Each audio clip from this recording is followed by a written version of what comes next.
Iya, jadi kemarin itu sebenarnya tiba-tiba banget sih, kita juga habis dari kegiatan gitu kan, terus Mas Ari tuh ada acara besok, subuh harus berangkat ya. Nah terus tiba-tiba tuh jam setengah sebelasan gitu, anakku tuh muntah, muntah terus kan, muntah terus nggak berhenti-berhenti sama sekali. Sampai tau kan muntah tuh sudah nggak ada lagi isi gitu loh, nggak ada lagi isi perutnya sampai kayak udah gitu tapi udah nggak tahu lagi mau dimuntahin. Terus dia mungkin kehausan, terus aku kasih minum lagi, muntah lagi, muntah lagi. Itu sampai jam 2 tuh. Pas aku lihat sampai jam 2 tuh anaknya juga udah pucat banget gitu. Akhirnya ya udahlah aku mutusin kayaknya harus ke UGD aja gitu. Ya kita setidaknya ada penanganan pertama lah gitu kan. Nah, tapi Mas Ari harus ke airport saat itu. Jadi kita pisah. Jadi Mas Ari langsung ke airport, aku ke UGD gitu. Jadi pas di situ ya alhamdulillah langsung tindakan, langsung diinfus kan. Diinfus ya langsung dicek semua darah, dan waktu itu kan juga kita kan sekarang masih masa pandemi ya, jadi pas dicek suhu anakku juga panasnya tinggi banget waktu itu. Terus karena kan sekarang ada regulasinya lah ya, kalau misalnya yang panas harus ditaruh di mana gitu kan, kalau yang nggak panas taruh di mana. Nah kalau misalnya panas itu kan takutnya mengarah ke COVID waktu itu, jadi arahnya ya yang terdampak virus lah gitu, entah itu COVID atau enggak, setidaknya tergabung di situ. Nah jadi sambil nunggu di situ, alhamdulillah waktu itu lagi nggak ada pasien, jadi aku berpikir oh, alhamdulillah jadi nggak ada yang terpapar COVID lah saat itu. Pas dicek bener, cek darah ternyata bener ada infeksi tinggi gitu, infeksi tinggi. Terus ada pas tes urinnya juga ada infeksi tinggi juga. Nah terus diobservasi apakah bisa rawat jalan atau enggak. Tapi ternyata ketika anaknya benar-benar nggak bisa masuk makanan apapun, ya harus dari infus. Jadi mau nggak mau akhirnya dirawat juga. Diagnosanya itu infeksi tinggi ada ya. Infeksi, ada bakteri, kemudian ada bakteri yang sampai 2-3 hari kalau nggak salah kita belum ketemu 4 hari ya, belum ketemu secara pasti ini bakteri apa gitu. Akhirnya ada mungkin ya harus ada tindakan operasi lah di pencernaan apa namanya saluran kemih. Karena ada terdeteksinya kan pas waktu tes urin juga ada infeksi tinggi juga. Nah jadi kita sembuhin dulu yang infeksinya bakteri tinggi dengan antibiotik lah, pakai infus. Terus udah mulai reda, panasnya juga udah turun, udah agak stabil. Akhirnya dokter juga bilang kayaknya ini bisa jadi kalau anak-anak kayak gini nih kenanya ke infeksi saluran kemih. Karena kan kalau umur-umur segitu tuh ya namanya ya nggak ngerti lah ya, salurannya tuh mungkin nggak terlalu besar, jadi sangat kecil sekali, jadi harus dioperasi. Terus kita nanya apakah harus tindakan segera atau gimana. Terus sama dokternya kalau bisa sih disegerakan gitu, karena kalau misalnya nunggu-nunggu nanti akan panas lagi. Ya udah akhirnya supaya dia juga sekalian gitu di rumah sakit, akhirnya kita dihitan lah saat itu. Jadi ya kata dokter kalau dihitan selesai sebenarnya gitu. Iya, tapi bius total. Gitu. Saya nggak nyangka banget, maksudnya dulu nggak, memang belum terkonsep akan hitanan sebenarnya kan saat itu. Udah gitu kita juga lagi ada acara gitu, tiba-tiba dapat kabar, dapat foto dikirimin dia udah di bius total.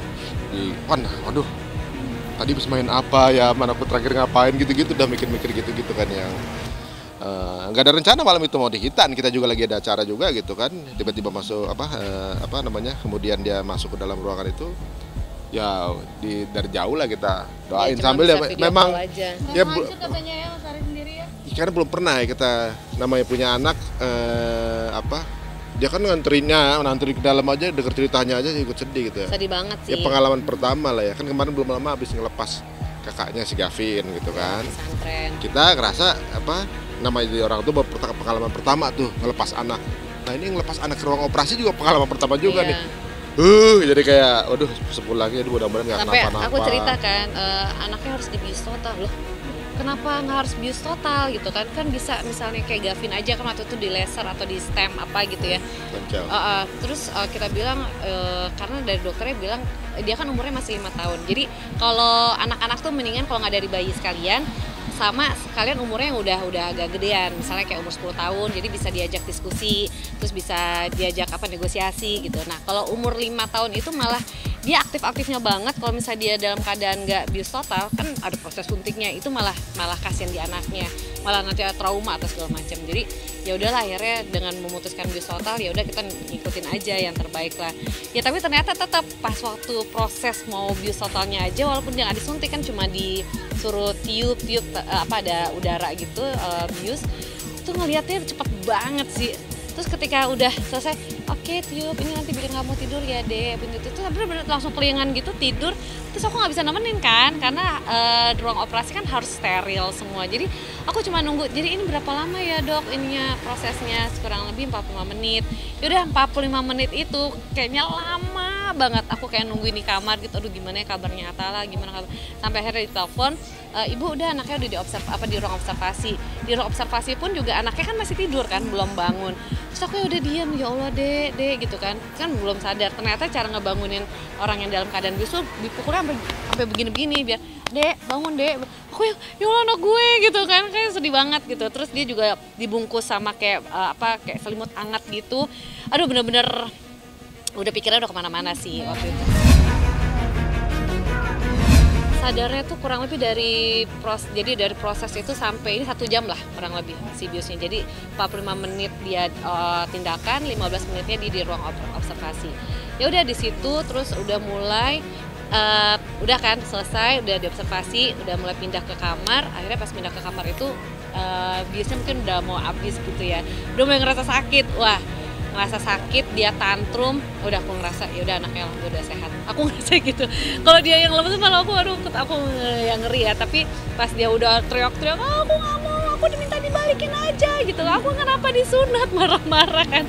Akhirnya udah aku diemin aja sampai dia capek sendiri. Akhirnya ya udah dia diem terus minta makan pizza, waktu itu langsung habis 2 loyang. Ya udah alhamdulillah udah sehat. Soalnya gitu. habis puasa kan, sebelumnya harus puasa Kan sebelum kalau operasi. operasi kan harus puasa. Gitu. Jadi pas dikabarin, ini anaknya marah-marah gini, alhamdulillah. Udah balik lagi. Balik ke dia yang sebenarnya udah. Tapi kasih pengertiannya gimana sih? Susah sih jujur aja. Ini kan karena memang sakit ya, harus diadakan tindakan. Jadi mau nggak mau dia terima nggak terima harus terima gitu. Jadi ya udah kita bilang ada disunat gitu. Aku nggak mau dibalikin gitu kan. Sampai sekarang pun udah selesai masih pakai tempurung. Padahal harusnya udah aman gitu, jahitannya udah kering apa segala macam. Tapi tetap sampai sekarang karena dia trauma udah pakai tempurung. Awal-awal pas waktu kita pulang dari rumah sakit dia nggak mau pakai celana. Jadi di rumah tuh bugil dia di rumah. Enggak atasan doang, bawahnya kemana-mana gitu kan ya.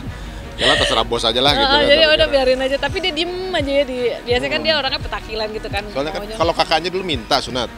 Kalau dia tuh kan ya kaget aja gitu. Dia itu bangun udah kepotong gitu kan. Dia bilang minta tolong dibalikin nih, nggak terima nih pokoknya nih. Kemarin saya kesini dalam keadaan gitu. Pulang udah kepenggal kan gitu. Nah dia tuh bagaimana caranya, bagaimana tuh harus dibalikin gitu. Nggak mau ngapa-ngapain.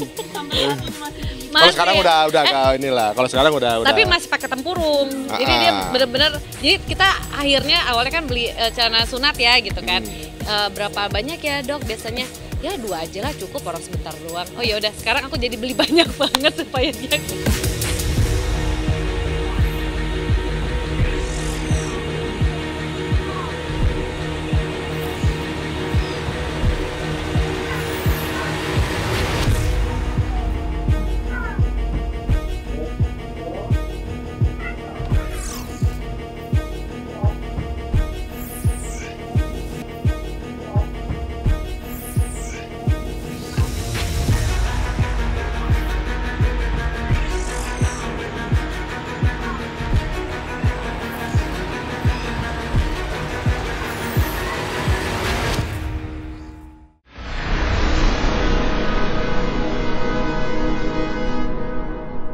Jadi jangan lupa untuk subscribe Cumi Cumi.